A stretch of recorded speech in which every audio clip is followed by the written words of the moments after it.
Салем достар хайсыздар, кинелькюлернс халай. Приветствую вас, друзья, с вами снова я, Юля, и мы с вами учимся читать по-казахски.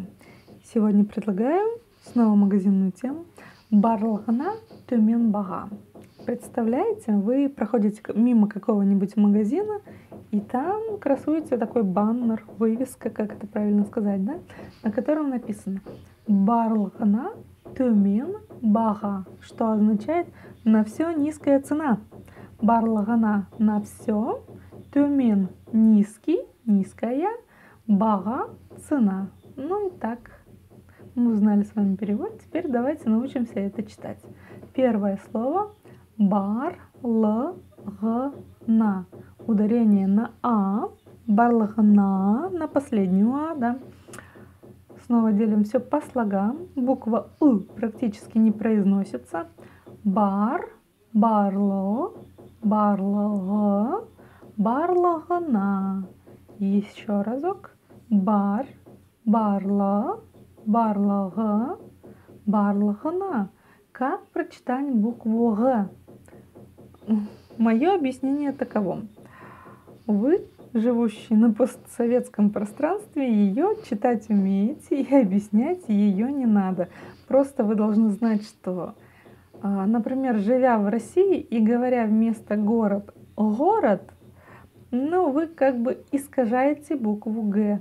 Так вот, в казахском языке есть и буква «г», и буква «г». И их путать нельзя и искажать нельзя, иначе может измениться смысл слова. Вот такие дела. Поэтому, если у нас пишется буква «г», то читается буква «г».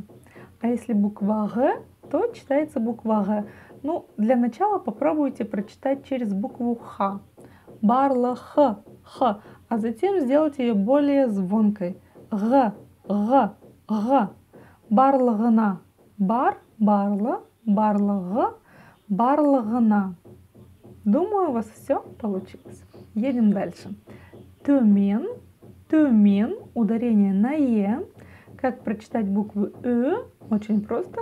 Попробуйте в транскрипции написать букву «ё». И вот про что мы уже говорили. И краткую часть, и краткую, если разбить еще букву «ё» на транскрипцию, да, ее не будет слышно. У нас будет слышна именно не «о», а т, төмен, төмен. Вот такие дела. Төмен. И следующее слово баға. Баға, цена. Баға, баға. Думаю, букву «г» вам читать очень легко и объяснять ее не надо. Но попробуйте для начала прочитать баха. Баха. А теперь букву «х» нужно сделать более звонкой. И всего лишь «г», «г», «г». Хотя, если вы знакомы с французским языком, то там эта буква тоже существует. Так что используйте знания всех языков, и вы обязательно научитесь читать на любом языке.